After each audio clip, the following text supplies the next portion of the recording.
अस्सलाम वालेकुम। Welcome back to my channel.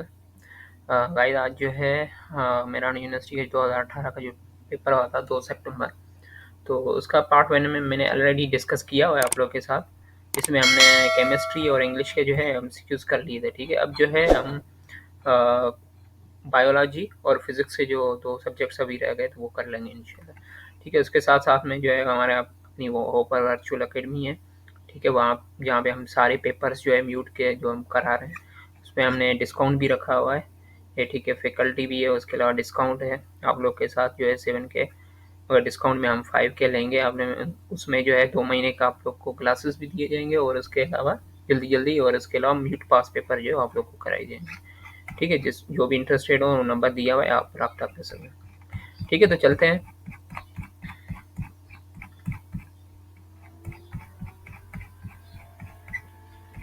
ये सारे कर लिए हैं हमने। अब चलते हैं फिजिक्स पे।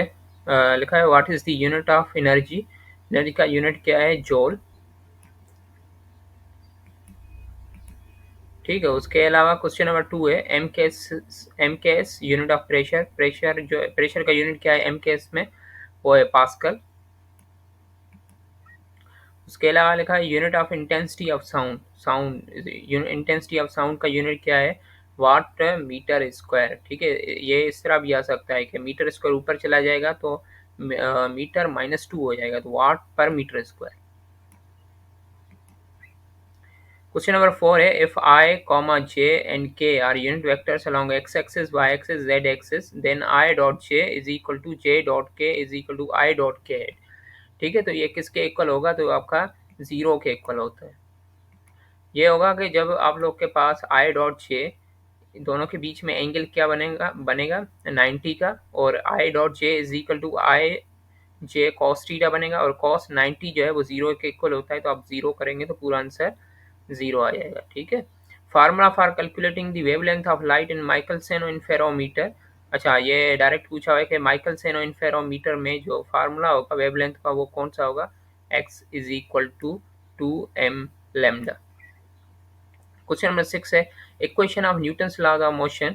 अच्छा, Newton second law of motion जो है उसका इक्वेशन क्या होगा? F is equal to ma।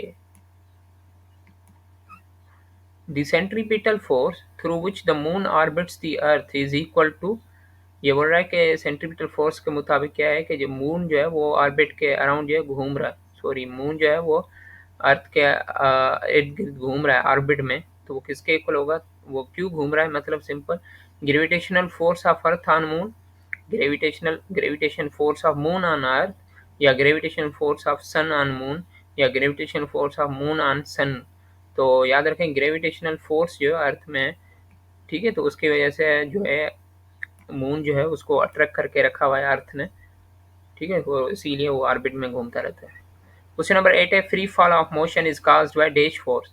Free fall of motion जो है किसकी वजह से होता है? ग्रेविटेशनल फोर्स की वजह से। चलते हैं क्वेश्चन 9 पे। Photo cell works on the principle of. Photo cell जो है वो किसके बेसिस पे काम कर रहा है? फोटो इलेक्ट्रिक इफेक्ट के मुताबिक, ठीक है।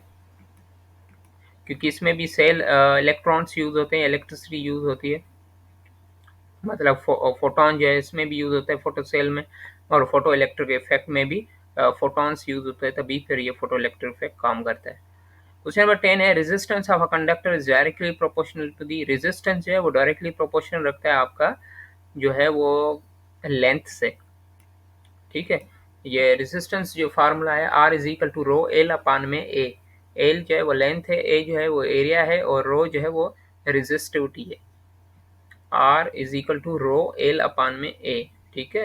We can write 1 kilo. 1 kilo किस तरह लिखते हैं? 1 किलो जो है वो 1000 के इक्वल होता है, तो 10 पावर 3।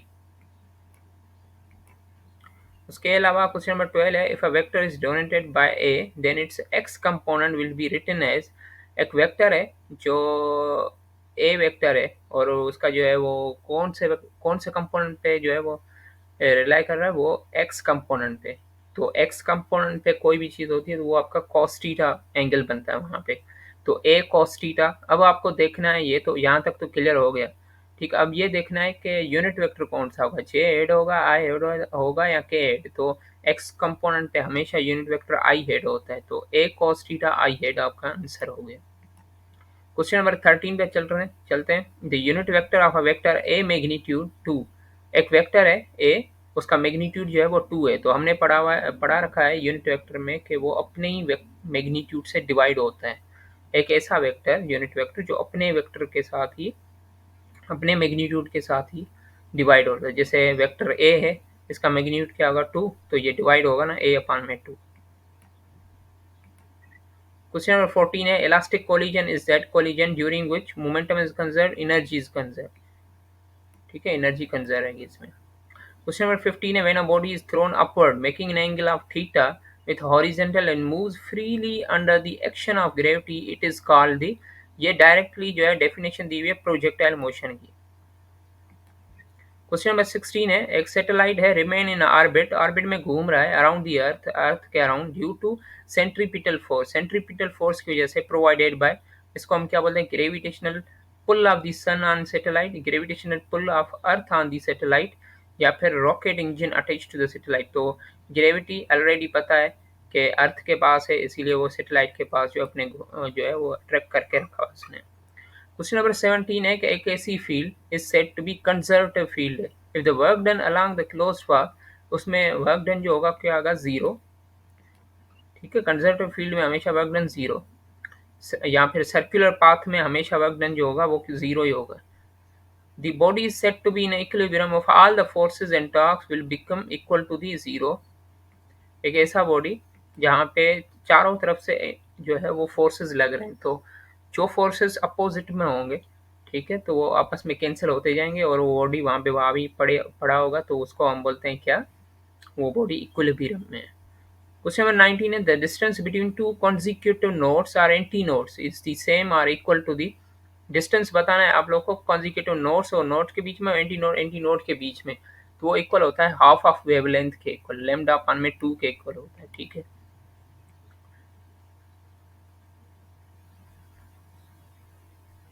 दो कॉन्जिक्यूटिव नोड्स और एंटी नोड्स के बीच। ठीक है, the electromagnetic waves travel in the free space with the speed of, अच्छा, इलेक्ट्रोमैग्नेटिक वेव्स जो है वो ट्रेवल कर रहे हैं फ्री स्पेस में with the speed of light.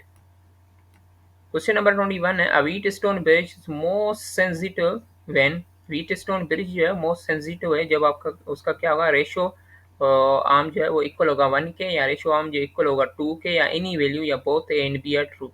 तो simple ratio of arm is equal to 1। Question number 22 है, ट्रांसफार्मर जो है वो किस बेसिस पे काम कर रहा है, तो ट्रांसफार्मर जो है वो उसमें अल्टरनेटिंग करंट और वोल्टेज अल्टरनेटिंग के मुताबिक काम करता है। मतलब लो वोल्टेज को हाई वोल्टेज में कन्वर्ट करना, या फिर हाई को लो में कन्वर्ट करना, मतलब इस तरह मतलब एसी वोल्टेज के मुताबिक काम कर रहा है। ठीक है ना। क्वेश्चन नंबर 23 है, the average velocity gained by the electron in a conductor placed in electric field is called the, ये ड्रिफ्ट वेलोसिटी का आपके पास डेफिनेशन है। क्वेश्चन नंबर 24 है कि ऐसा charge which is used to produce electric field produce कर रहा है, तो हम इसको क्या बोलेंगे, इलेक्ट्रिक चार्ज या फील्ड चार्ज बोलेंगे। क्वेश्चन नंबर 25 है, the internal energy of fixed mass of ideal gas depend upon, ठीक है, internal energy of fixed mass of ideal gas वो किस पे डिपेंड कर रहा है, टेम्परेचर पे डिपेंड कर रहा है। ठीक है, उसके अलावा बायोलॉजी के कुछ एमसीक्यूज हैं, बायोलॉजी के एमसीक्यूज है, ये 2018 में नहीं आए मगर ये है 2023 में आए, तो इनमें से एड है, तो मैंने सोचा बता देता हूँ। 8 क्वेश्चन है, बस जल्दी से बता देता हूँ। ठीक है, वरना एक अलग से वीडियो बनाएंगे 2023 वाली जो है वो एमसीक्यूज पे, जो पास पेपर उनमें ये बस समझा दूंगा मैं आप लोगों को, ये आ गए तो पढ़ लेते हैं। An educated gas is called the, educated जो है एक ऐसा बंदा जो गैस लगाता है, प्रिडिक्शन लगाता है कि भाई इस मसले का हल क्या होगा। जैसे मलेरिया किस टाइम में बड़ी डिजीज थी खतरनाक, ठीक है, तो किसी ने डिफरेंट डिफरेंट साइंटिस्ट ने अपना गैस लगाया कि ये मलेरिया इस वजह से होगा, इस वजह से होगा, तो इस चीज़ को हम जो है वो साइंटिफिक रीजन में हाइपोथेसिस बोलते हैं। क्वेश्चन नंबर 2 है, the smallest fundamental unit of life is called the, ये होगा आपका सेल। क्वेश्चन नंबर 3 है, penicillin was discovered by, penicillin किसने डिस्कवर की थी, फ्लेमिंग साइंटिस्ट है। The pH of water is, pH of water कितना है, 7। क्वेश्चन नंबर 5 है, the basic atomic organic molecule is, organic molecule का बेसिक एटम क्या है, बी कार्बन। क्वेश्चन नंबर 6 है proteins are composed of, protein जो है वो किस चीज के बने हुए, अमाइनो एसिड्स के। मिल्क शुगर जो है is known is also, milk sugar है उसको हम क्या बोलते हैं, ये आपका लैक्टोज। ठीक है, ये थोड़े से इजी इजी कभी आ जाते हैं बायो में, इतने टफ नहीं होते मेरा में। सेलुलोज प्रेजेंट इन, सेलुलोज जो है वो किसका बना होता है, तो ये किस में मौजूद है, प्लांट सेल में। ठीक है, तो ये है जो है वो इंशाल्लाह मिलेंगे नेक्स्ट वीडियो में। बाकी अगर कोई भी क्वेश्चन है या कुछ भी फीडबैक है तो आप दे सकते हैं कमेंट बॉक्स में।